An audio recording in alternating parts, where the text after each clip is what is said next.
তীৰ্থস্থানলৈ পৰিণত হ'ল জুবিন ক্ষেত্ৰ।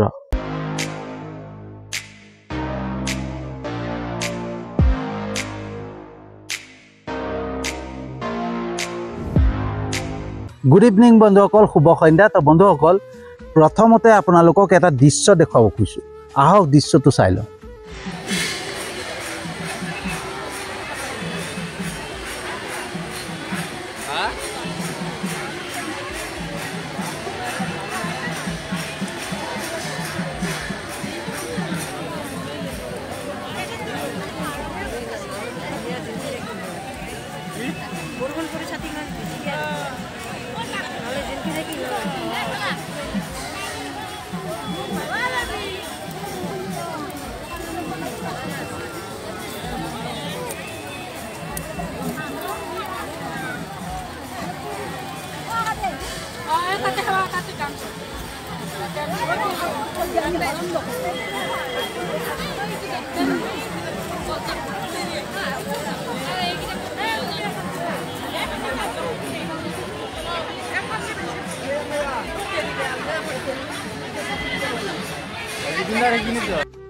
তো বন্ধুসকল, দেখা পালে যে অগণন মানুহ, লাখ লাখ মানুহ এতিয়াও সমাগম হৈছে জুবিন ক্ষেত্ৰত।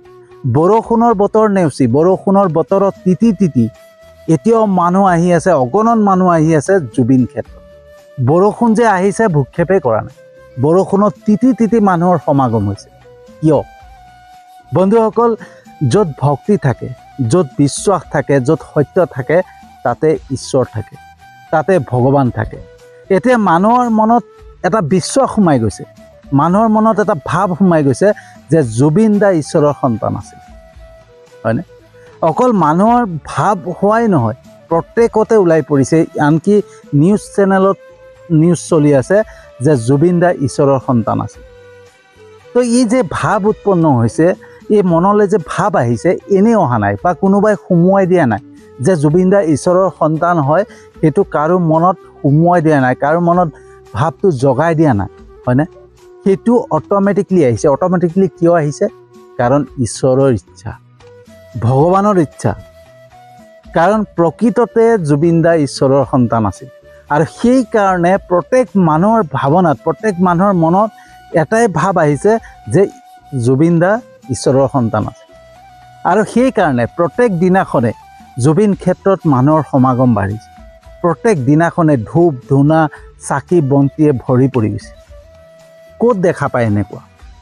কোনোবা শ্মশানত, কোনোবা সমাধি ক্ষেত্ৰত ক'ৰবাত দেখা পাইছে? তেনেকুৱা ক'তো দেখা নাই। মই আজিলৈকে, সৰুৰ পৰা ডাঙৰ হ'লোঁ, আজিলৈকে এনেকুৱা দৃশ্য ক'তো দেখা নাই। বহুত মহাত্মা লোক মৃত্যু হৈ গৈছে, বহুত মহাত্মা লোকৰ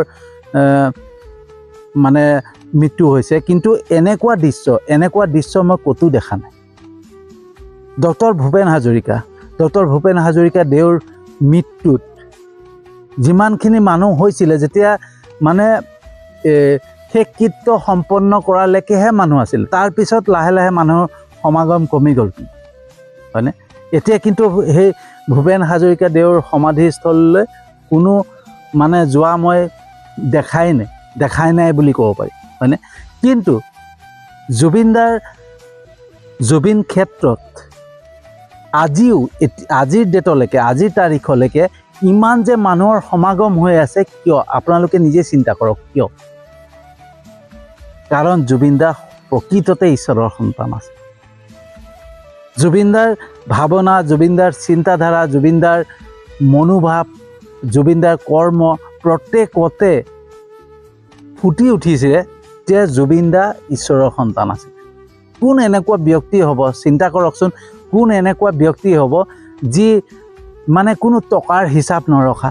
আজিৰ ডেটত এনেকুৱা মানুহ আছে ক'ৰবাত টকাৰ হিচাপ নৰখা, নিজৰ কৰ্মচাৰীৰ হাতত টকা জমা ৰখা কোনোবা মানুহ আছে? ক'তো নাই। ৰীতা চৌধুৰী বাইদেউৰ লগত এটা মানে যোনটো সাক্ষাৎকাৰ হৈছিলে, সেই সাক্ষাৎকাৰত জুবিন দাই এষাৰ কথা কৈছিলে, যোনে খাবলৈ পায় নহয়, যাক খাবলৈ দি থকা হয়, তেওঁ খাই থাকিব, হয়নে? মানে যিমান পায় সিমান খায়, কিন্তু মই কম খাওঁ, মই মানুহক বিলাওঁ, হয়নে? সেই ভাৱনা, সেই চিন্তা, মই মানুহক বিলাওঁ, মই মানুহক দিওঁ, সেই ভাৱনা প্ৰকৃততে কাৰ হ'ব পাৰে? আপোনালোকে নিজে চিন্তা কৰক। সেই ভাৱনা, সেই চিন্তা প্ৰকৃততে কাৰ হ'ব পাৰে? ঈশ্বৰৰ সন্তানৰহে হ'ব পাৰে। কাৰণ ঈশ্বৰেহে ক'ব পাৰে যে মই সকলোকে দিওঁ, হয়নে? কাৰণ ঈশ্বৰক প্ৰত্যেকে বিচাৰে ন, সেইকাৰণে ঈশ্বৰে প্ৰত্যেককে দিয়ে। কাৰণ ঈশ্বৰৰ পৰাহে আমি পাম, হয়নে? ঈশ্বৰে আমাক নিবিচাৰে। ঠিক তেনেকৈ জুবিন দাই কেতিয়াও বিচৰা নাছিলে, জুবিন দাই প্ৰত্যেককে দিছিলে। তো সেই জুবিন দাৰ যিখিনি কৰ্ম, যিখিনি ভাৱনা, যিখিনি চিন্তা, সেই চিন্তাতে প্ৰমাণ যে জুবিন দা ঈশ্বৰৰ সন্তান আছিল। আৰু সেই বস্তুটো জুবিন দা যে ঈশ্বৰৰ সন্তান আছিলে, সেইটো ঈশ্বৰে সেইকাৰণে প্ৰত্যেকৰে ভাৱনাত, প্ৰত্যেকৰে মনত আজি জুবিন দাৰ প্ৰতি ভক্তি জগাইছে, হয়নে? জুবিন দাৰ প্ৰতি ঈশ্বৰৰ সন্তান হিচাপে বিশ্বাস জগাইছে। আৰু সেইকাৰণে জুবিন ক্ষেত্ৰত এতিয়া মানুহৰ ভিৰ লাগিছে। ভাবি চাওকচোন, একবাৰ নিজেই চিন্তা কৰি চাওক। সদৌ চৰাইদেউ ডিষ্ট্ৰিক্ট সাপেখাতিৰ পৰা দুজন যুৱক পদপথে খোজকাঢ়ি, হয়নে, পদযাত্ৰা কৰি পেলাই সোণাপুৰ জুবিন ক্ষেত্ৰ পাইছেগৈ। সহজ কথা নহয়। মই আজি 4 কিলোমিটাৰ খোজকাঢ়িছোঁ। আজি যোৱাকালি মই গৈছোঁ সেই 4 কিলোমিটাৰ খোজকাঢ়ি, আহি পেলাই ৰাতি শুব পৰা নাই। তেনে ক্ষেত্ৰত 450 কিলোমিটাৰ দূৰ অতিক্ৰম কৰি পদপথে খোজকাঢ়ি যোৱাটো সহজ কথা নহয়। তাৰপিছত আকৌ গোলাঘাট জিলাৰ হাঁহতলী ইছলামপট্টিৰ সেইকেইজন যুৱক, 5জন নে 4জন যুৱক জুবিন ক্ষেত্ৰলৈ গৈছে, সোণাপুৰলৈ পদপথে পদযাত্ৰা কৰি। এই শক্তিখিনি ক'ৰ পৰা আহিছে? এই শক্তিখিনি ঈশ্বৰৰ পৰা পাইছে। কাৰণ জুবিন দা যে ঈশ্বৰৰ সন্তান আছে, ইয়াতে প্ৰমাণ।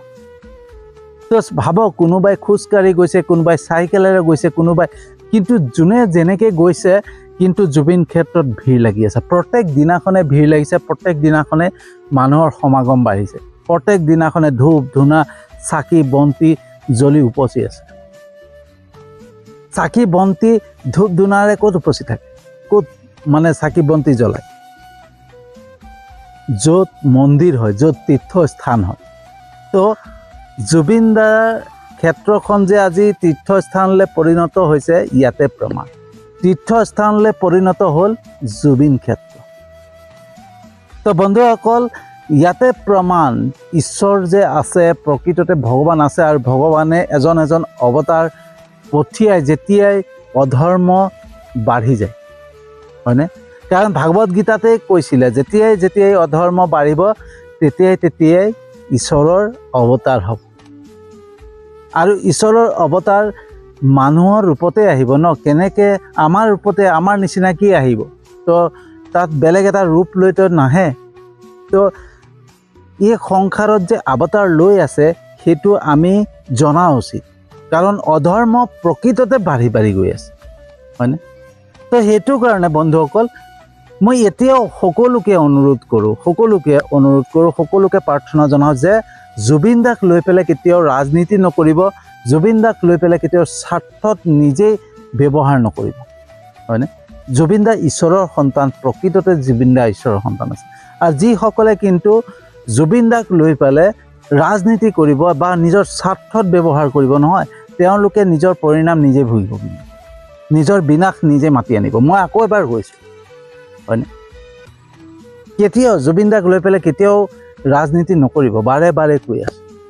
কিন্তু বন্ধুসকল, মই ইয়াতে এটা কথা কওঁ, মই প্ৰত্যেক ৰাজনীতি নেতাকে জুবিন দাক লৈ পেলাই ৰাজনীতিক সাঙুৰি পেলাই কথা কোৱা দেখা পাই আছোঁ, প্ৰত্যেক ৰাজনীতি দলৰ, হয়নে? অকল বিজেপিৰ হিমন্ত বিশ্ব শৰ্মা ডাঙৰীয়াই যে অকল ৰাজনীতিক লৈ পেলাই, জুবিন দাক লৈ পেলাই কথা পাতি আছে, সেইটো নহয়। বহুকেইটা ৰাজনীতিক দলৰ নেতাসকলে জুবিন দাক লৈ পেলাই ৰাজনীতি মানে সাঙুৰি কথা পতা মই দেখা পাই আছোঁ। কিন্তু এজন ব্যক্তিৰ মুখত মই আজিলৈকে ৰাজনীতিক সাঙুৰি পেলাই জুবিন দাক লৈ পেলাই কথা কোৱা মই দেখা নাই। আৰু সেইজনে হৈছে সৰ্বানন্দ সোণোৱাল ছাৰ, হয়নে? অসমৰ প্ৰাক্তন মুখ্যমন্ত্ৰী সৰ্বানন্দ সোণোৱাল ছাৰৰ মুখত আজিৰ ডেটলৈকে মই সৰ্বানন্দ সোণোৱাল ছাৰৰ মুখত মই সেই জুবিন দাক লৈ পেলাই ৰাজনীতি সাঙুৰি পেলাই কথা কোৱা মই আজিলৈকে দেখা নাই, এতিয়ালৈকে বৰ্তমানলৈকে দেখা নাই। হয়তো বন্ধুসকল আমাৰ এটা বহুত ডাঙৰ ভুল হৈ আছে, হয়নে? আমি যাক ৰাজমৰ্যাদা দিব লাগিছিলে, যাক আমাৰ অসমৰ মুখ্য চকীখনত বহোৱা চেষ্টা কৰিব লাগিছিলে, কিন্তু সেই মানুহজনক আমাৰ দ্বাৰাই বুলিয়ে ক'ম, হয়নে? আমাৰ দ্বাৰাই তেওঁ প্ৰতাৰিত হ'ল, তেওঁ সেই চকীখন এৰিবলগীয়া হ'ল। মই ভাবোঁ যে আকৌ এবাৰ সৰ্বানন্দ সোণোৱাল ছাৰক মুখ্যমন্ত্ৰী আসনখন দিয়াৰ জৰুৰী আছে। মই কোনো কংগ্ৰেছ দল বা বিজেপি দল বা কোনোবা ছাপৰ্টাৰ নহয়, মই কিন্তু ব্যক্তি বিশেষ ছাপৰ্ট কৰোঁ, হয়নে? মই এজন ব্যক্তিকহে ছাপৰ্ট কৰোঁ, যোনজন ব্যক্তিৰ কৰ্ম, যোনজন ব্যক্তিৰ কথাত এটা ভগৱানৰ ৰূপ দেখা পোৱা যায়। ছেকেণ্ড হৈছে সেয়া সৰ্বানন্দ সোণোৱাল ছাৰ। মই এই কথাৰ প্ৰসংগতে মই কৈ গৈছোঁ যে সৰ্বানন্দ সোণোৱাল ছাৰক মই অসমৰ মুখ্যমন্ত্ৰী হিচাপে বিচাৰোঁ। মই অন্তৰৰ পৰা কৈছোঁ, মোৰ কোনো স্বাৰ্থ নাই, কোনো ৰাজনৈতিক দলৰ লগত কোনো স্বাৰ্থ নাই, না বিজেপিক লৈ পেলাই, না এজেপিক লৈ পেলাই, না ৰাইজৰ দল, না মানে কংগ্ৰেছ, এইবিলাকক লৈ পেলাই মোৰ কোনো স্বাৰ্থ নাই। মই ব্যক্তি বিশেষ, যিজন ব্যক্তিক সেই গুণ দেখা পোৱা যায় সেইজনকহে মই ছাপোৰ্ট কৰিম, সেইজনকহে সমৰ্থন কৰিম, লাগিলে সেইজন কংগ্ৰেছৰে হওক, বিজেপিৰে হওক, য'ৰেই নহওক। তো মই সৰ্বানন্দ সোণোৱাল ছাৰক মই সমৰ্থন কৰোঁ, কাৰণ তেওঁৰ সেইটো গুণ আছে। তেওঁক দেখিলেই যেন কিবা এটা ঈশ্বৰৰ ৰূপ দেখা পোৱা যায়, ৰামৰ দৰে দেখা পোৱা যায়। আপুনি যদি ৰামায়ণৰ যোনটো মুখ্য চৰিত্ৰত ৰাম আছিলে, সেই ৰামৰ লগত যদি সৰ্বানন্দ সোণোৱাল ছাৰক মিলাই নহয়, কথা বতৰা সকলোতে সৰ্বানন্দ সোণোৱাল ছাৰক ৰামৰ দৰে লাগে।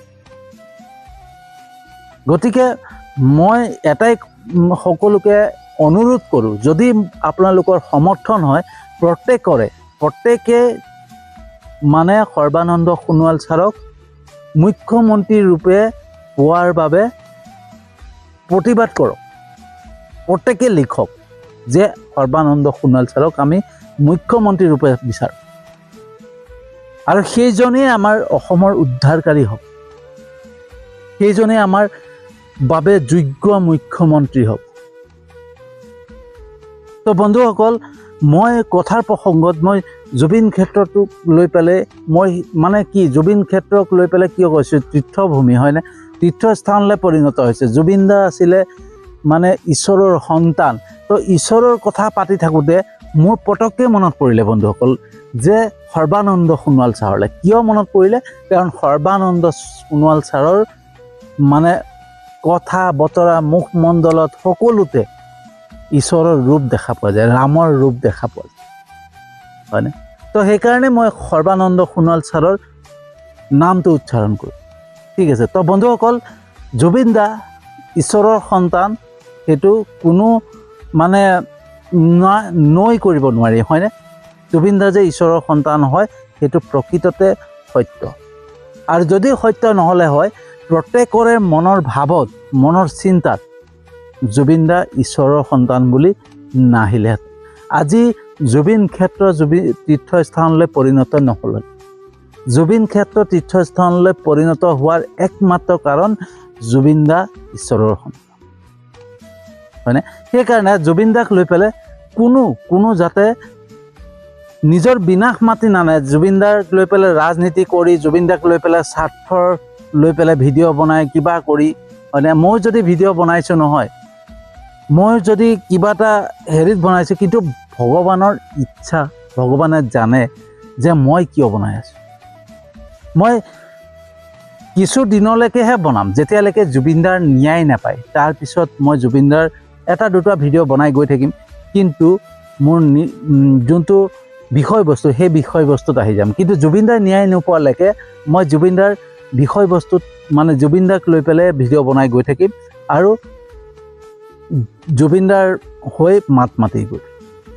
লগতে ভিডিঅ' বনাই গ'ল ঠিক আছে তো বন্ধুসকল মই সেইটো কাৰণে কওঁ যে জুবিন দাক লৈ পেলাই কেতিয়াও ৰাজনীতি কোনো যাতে নকৰে সকলোৱে বুজি পায় যে জুবিন দা ঈশ্বৰৰ সন্তান প্ৰকৃততে আছিলে আৰু সেইকাৰণে আজি সেই জুবিন ক্ষেত্ৰ তীৰ্থস্থানলৈ পৰিণত হৈছে প্ৰত্যেকৰে ভাৱনাত প্ৰত্যেকৰে মনত প্ৰত্যেকৰে চিন্তাত জুবিন দা যে ঈশ্বৰৰ সন্তান আছিলে সেয়া আহি পৰিছে হয়নে তো এতিয়াই সকলোৱে সতৰ্ক হোৱা ভাল আৰু শুদ্ধ পথত গৈ জুবিন দাৰ ন্যায়ৰ বাবে যুঁজ দি দোষীসকলে যাতে শাস্তি পায় কাৰণ এতিয়া প্ৰমাণ হৈ গৈছে যে হত্যাকাৰ জুবিন দাৰ হত্যা হৈছিলে হয়নে কাৰণ মুখ্যমন্ত্ৰী মহোদয়ে ডাইৰেক্ট যোৱাকালি এটা নিউজ বিবৃতিত দিছে নিউজ মানে সাক্ষাৎকাৰত বাতৰি সাক্ষাৎকাৰত মুখ্যমন্ত্ৰী ডাঙৰীয়াই স্পষ্টভাৱে কৈছে যে কোনো দুৰ্ঘটনা বুলি আজি নকওঁ